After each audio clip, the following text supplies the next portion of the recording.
Hey yo la team, j'espère que tu vas bien, c'est Jérémy Sensei. Aujourd'hui on parle de technologie et plus précisément de Mac parce que si tu me suis depuis quelques temps, tu le sais, j'ai acheté un MacBook Pro 14 pouces édition 2023 et je pense qu'aujourd'hui après plus de 5 mois d'utilisation, eh bien je peux te faire un retour d'expérience. Qu'est-ce que j'en pense? Est-ce que c'est toujours au top? Bref, avant de commencer, j'aimerais te dire que si tu aimes ce genre de contenu, ce genre de vlog totalement improvisé dans lesquels ça peut à tout moment partir en sucette, eh bien tu peux t'abonner à ma chaîne. Je propose des vidéos sur la thématique de l'investissement et des finances personnelles de manière globale. Donc voilà, il y a beaucoup de gens encore qui regardent mes vidéos et qui ne sont pas abonnés. Si ça n'oublie de ta part, tu peux appuyer sur le petit bouton, ça fait plaisir, je te cache pas. Et tout de suite, eh bien, on reprend avec cet ordinateur, donc le MacBook Pro 14 pouces, édition 2023. J'en avais parlé lors de la première vidéo sur la réception tout simplement du Mac et le unboxing du Mac que tu pourras aller voir après cette vidéo si jamais ça t'intéresse. J'ai eu pendant quelques semaines un MacBook Air édition 2021 ou 2022, je sais même plus, équipé d'une puce M1 que j'ai utilisé pendant un petit moment. C'était surtout pour voir si c'était un produit qui allait me convenir parce que j'ai jamais eu de MacBook comme beaucoup ont eu, mais voilà, j'étais quand même conscient de l'écosystème Apple. Ayant un iPhone, c'est quelque chose qui me plaît beaucoup. Et bref, donc j'ai eu ce MacBook Air et puis je suis rapidement passé au MacBook Pro. Pourquoi MacBook Pro? Parce que c'est vrai qu'il y a beaucoup de gens qui m'ont dit c'est quoi l'intérêt d'avoir un MacBook Pro sachant à quel point sont déjà puissants les MacBook Air équipés des puces M. Eh bien, c'était pour plusieurs raisons. La première des raisons, c'est que j'avais déjà envie de me faire plaisir. J'estime que quand tu fais de l'investissement depuis des années et que tu te prives, entre guillemets, voilà, il y a un moment, tu peux quand même te faire plaisir avec du beau matériel. Puisque moi, comme je te l'ai déjà dit, comme je te le répète, je n'ai pas acheté de... Enfin, j'avais acheté, mais j'ai revendu les voitures, etc. Et j'avais tout simplement envie de me faire plaisir. Et la deuxième chose quand même importante, c'est que si t'es pas au courant, eh bien je fais des vidéos YouTube, mon pote. Et ouais. Et qui dit vidéo YouTube dit montage. Je fais encore mes montages moi-même. Je n'ai pas envie de passer pour l'instant par un monteur. Et sachant que j'enregistre les vidéos en 4K 100 mégabits par seconde, eh bien au niveau du montage et de l'export, j'avais pas forcément envie d'avoir un truc qui mette 3 plombes. Même si, je le rappelle, je monte mes vidéos avec cet ordinateur qui est quand même plutôt costaud, puce AMD 5950X, etc. Mais je me suis dit, si jamais, pour une raison quelconque, lui vient à tomber en rade, j'ai pas envie de me retrouver comme un con sans pouvoir rien faire.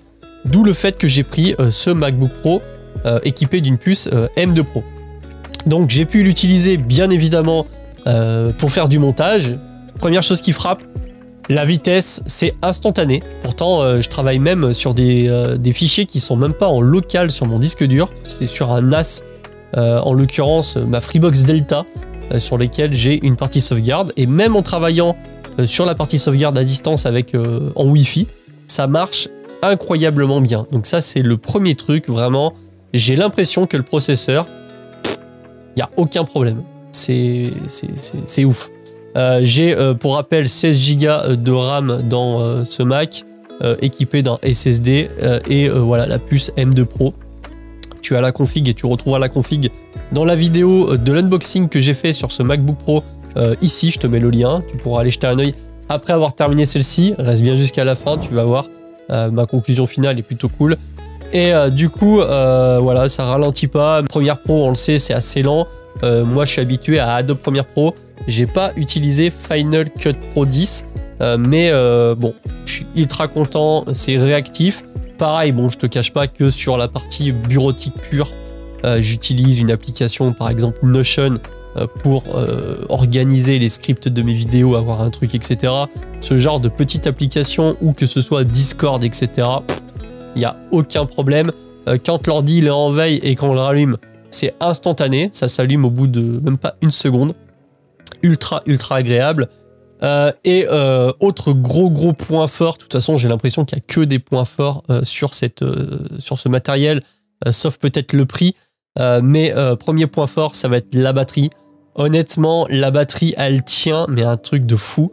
Je tiens mais largement la journée en faisant tout et n'importe quoi, des vidéos YouTube en parallèle, du montage, etc. Ça tient sans problème.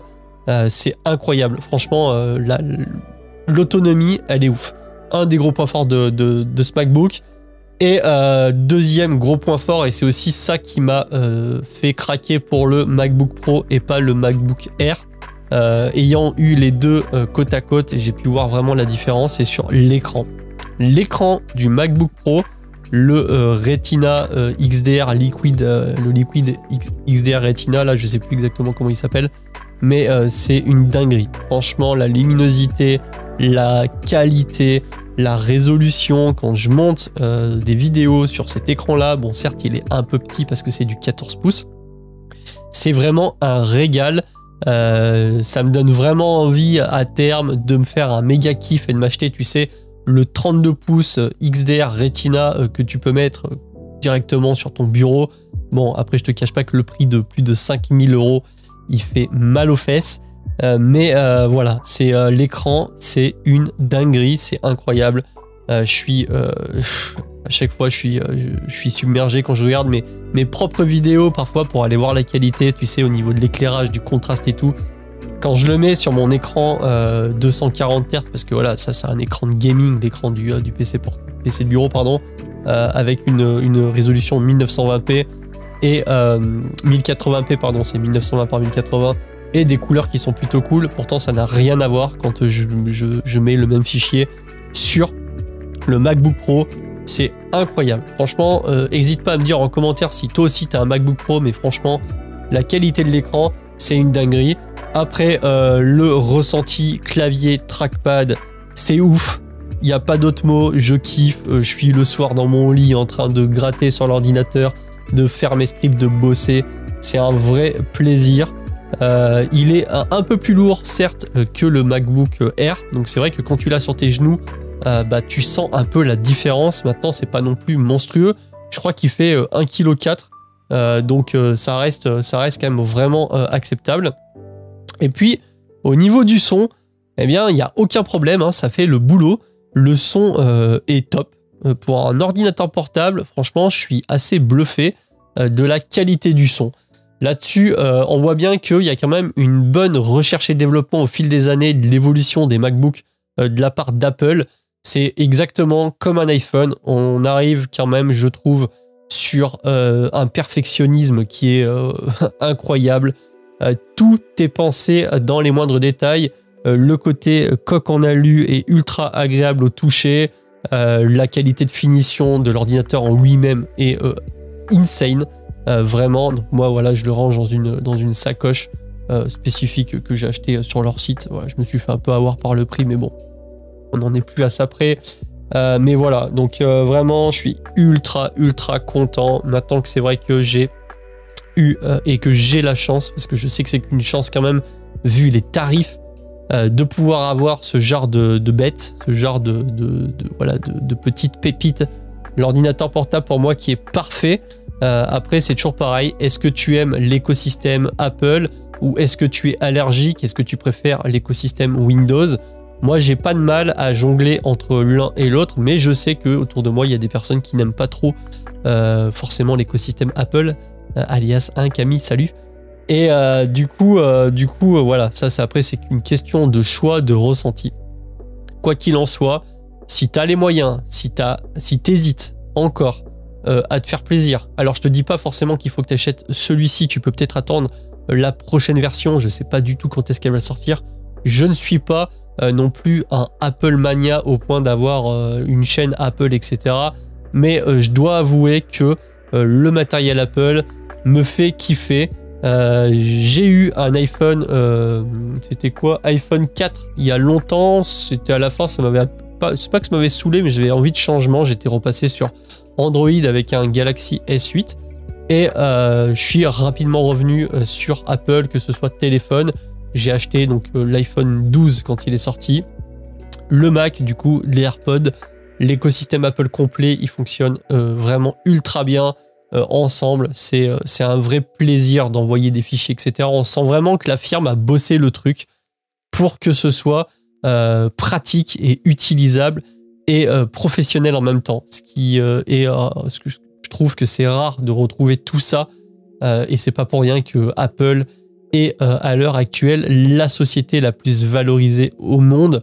Ça m'étonne qu'à moitié. C'est pour ça que malgré les prix complètement délirants qui font que de monter d'année en année, des téléphones qui ont démarré à 600, 700, 800, 1000 euros, maintenant on est sur du 1500, 1600 euros pour les iPhone 14 Pro Max, etc. C'est pas étonnant qu'il y ait encore des gens qui achètent parce que eh bien c'est incroyable. Donc voilà, si jamais tu doutais sur ce matériel, je te parle vraiment en tant que retail de mec lambda qui n'est pas forcément ultra centré Apple Mania, mais je te donne vraiment mon ressenti d'un mec qui utilise quand même régulièrement les outils et l'espace informatique. Cet ordinateur est une dinguerie. Voilà, c'est aussi simple que ça. J'en rachèterai un sans problème si jamais je venais à changer dans le futur. Voilà, c'est la réalité tellement que j'aime le matériel en soi. Sur ce, tu peux toujours regarder la vidéo complète guide bourse dans la thématique de l'investissement parce que c'est quand même ça le cœur de ma chaîne. Le lien juste ici, destiné aux débutants, ça dure un peu plus d'1h30. Moi je te dis eh bien à la prochaine. Je te souhaite une bonne journée ou un bon week-end. Moi c'est samedi, donc bon week-end à toi. Salut la team!